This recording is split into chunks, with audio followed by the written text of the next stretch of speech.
much, everyone who's here. I don't know how many, we haven't received any numbers yet, but it looks like thousands upon thousands, so thank you so much. We're fighting for everyone's future. You take our place in the streets. Or better yet, 1 year ago, we were just a handful of school children. And today, we are over 7.5 million people across the world that make up this movement. And continue, never give up. Come on.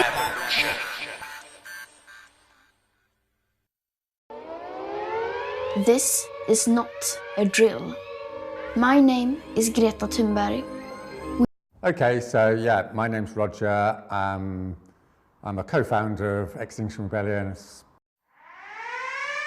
And we say that this is an emergency. Meanwhile, the Amazon's on fire. This is not a drill. Protesters have blocked off 5 major bridges in central London. Out of the way! Out of the way! I'm in chains! Wait till you're in chains! But it's no good. You need about 400 people to go to prison. There's the going to prison, which has got cultural resonance, as you might say. So I'm still taking you up on your offer to go to prison as well. Yeah, no, well, I'm absolutely ready to be arrested. Yeah. Extinction activists unveil "We're fucked" banner over Westminster Bridge in climate protest. They're going to obey their orders to arrest you, but we're fine with that, right? We can be on the bridge, we've won, or we can be on the bridge and be arrested, we've won. No, but they don't know where to go. You're supposed to tell them. Oh. You are the weak link in this. Oh, right. You're supposed to be the tactical master. What they... Sit down, please. A group of people can change the world. Oh, great. Got some arrests as well. Unfortunately, you need to find a there number. was too many of you, as you requested. Have not maintained revolutionary discipline. They're not going to continue arresting people. Go back to the office and organise the next one now.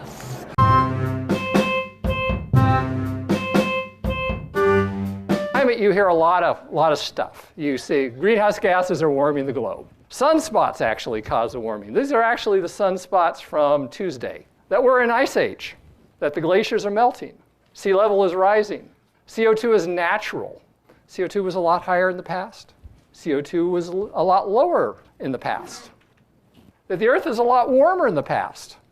The Earth was a lot colder in the past. And the problem is that everything here is true. You can see the bathtub ring left by the glacier right there. And so what's normal for climate? We are actually in an extraordinarily cold period. We are in an ice age today. We're in a relatively warm period of an extremely cold period. But average for Earth is a lot hotter than it is today. Climate varies a lot. And it varies a lot for very good reasons, which we can figure out. And there was no continental glaciation anywhere, not even in the poles, not in Antarctica. Why so much warmer? Well, much higher CO2, a much different ocean circulation in continental. This would be, in the Cretaceous versus now, this would be the same location. The downside, of course, is that no continental glaciation means a much higher sea level. Now you ask, well, is that normal? Well, what is normal sea level? If any of you work in the oil industry, you might recognize what is called a Vail curve. This came out of the oil industry after spending literally billions of dollars of research, because this is how you find oil. And also, you see the spikiness here? That's actually real.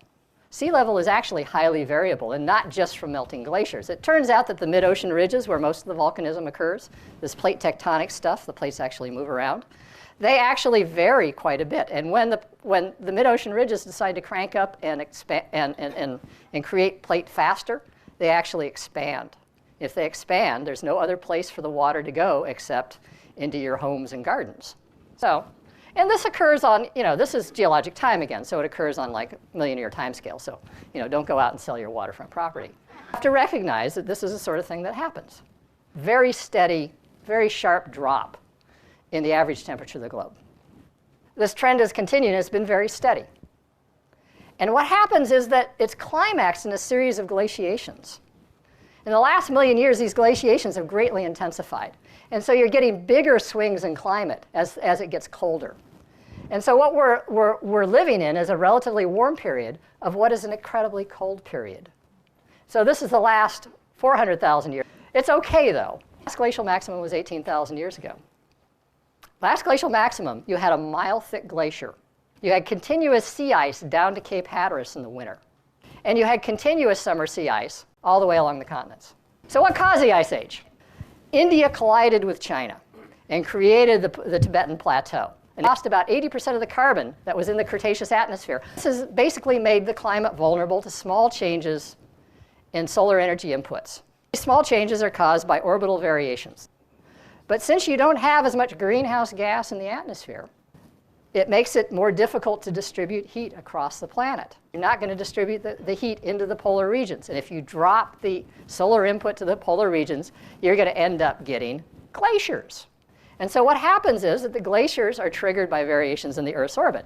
The Earth's orbit is not a perfect circle. And so right now, summers are a little bit cooler and warmer, and winters are a little bit warmer because of the positions in orbits. But that changes over time.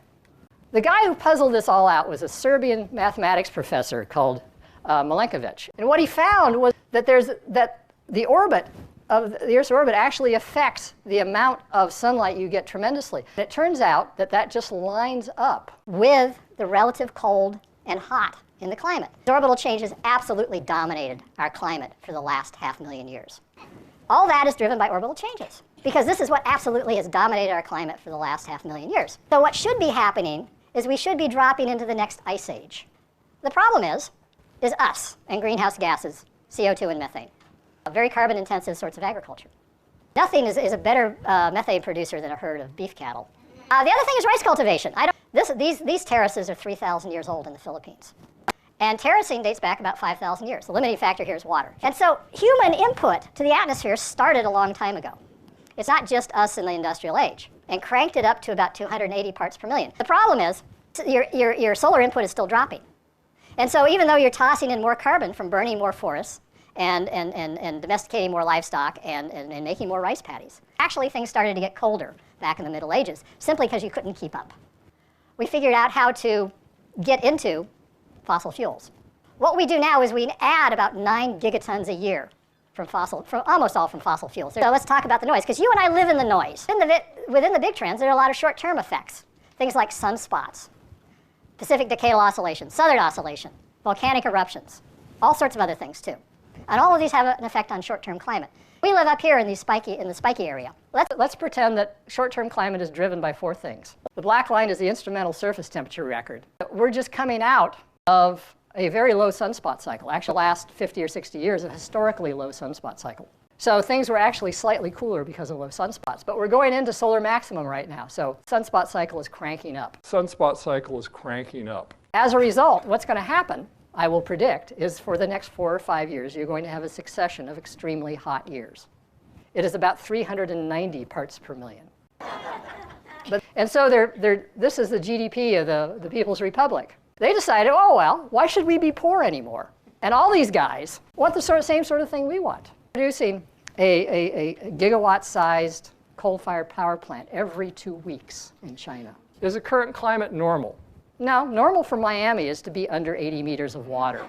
It's called geoengineering, to make up for this solar insulation that we're not getting. So the bottom line here is, do you like sea level where it is? Yes or no? The unknown here is the dynamics of glacial collapse. And what happened was, over 1,000 years, you increased sea level by 30 meters. It's going to melt. The question is how fast. Now, 1 meter is no big deal. 2 meters, not so good for the Keys. I will leave you with this happy thought. Sea level is actually highly variable, and not just from melting glaciers. In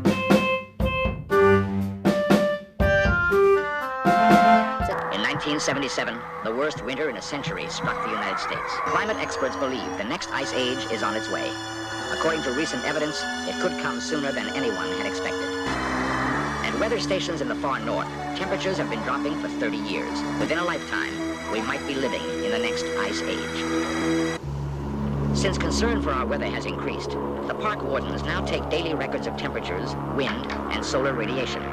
monitor the winds and temperatures at high altitudes. Data shows that average temperatures in the Arctic have fallen dramatically over the last 30 years. It is not only the lonely Arctic that has cooled. The whole northern hemisphere is growing steadily colder. What scientists are telling us now is that the threat of an ice age is not as remote as they once thought.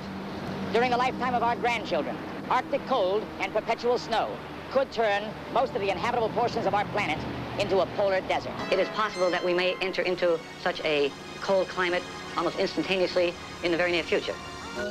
The comfortable cycle of spring sowing, summer growth, and fall harvest is, in terms of long history, abnormal.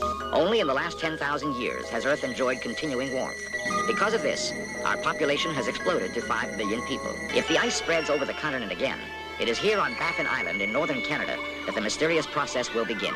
Today, the island is poised on the brink of ice age conditions, a critical signal post for changes in the Earth's climate. What will we do when the fragile balance of climate shifts from today's abnormal warmth and the next ice age begins? This once-in-a-lifetime summer ice has surprised old-time Arctic residents. So it looks like the climate has changed. It looks like it turned colder. Where the Hudson River flows today, there was a huge glacier. Geologists have collected enough sea cores to form a detailed history of climate during the last million years. We now have a theory that tells us that changes in the shape of the Earth's orbit act as a pacemaker for the ice age succession. From this theory, we can say with confidence that we are currently heading toward another ice age. The experience of 1977 leads us to imagine the disaster the future might bring. Increased demand for heating fuel would trigger an energy crisis beyond anything we can imagine. If the catastrophic event of 89,000 years ago repeats itself, the ice could return within a single lifetime. If an ice age is coming, what can we do to stop it? Nuclear energy might be used to loosen polar ice caps. Sea ice could be melted by covering it with black soot to increase the absorption of sunlight. Can we do these things? Yes. But will they make things better? I'm not sure. We can't predict with any certainty what's happening to our own climatic future. How can we come along and intervene then in that ignorance? You could melt the ice caps. What would that do to the coastal cities? The cure could be worse than the disease. Would that be better or worse than the risk of an ice age? If the polar ice melted completely, sea level would rise 180 feet. New Orleans, San Francisco, and New York would be submerged. Clearly, one of the future's great problems will be to survive the next ice age. It's the interaction between people and climate that worry me the most, because with everyone jammed in countries, locked in national boundaries, a change in climate means a redistribution of where the rain is, where the growing seasons are. My worst fear is that the climate could induce a change in some country that would be devastating to their local survivability, and that would lead them to desperate acts that can drag everybody else down. When drastic changes in our climate occur, hopefully, the same acts of courage and cooperation will prevail.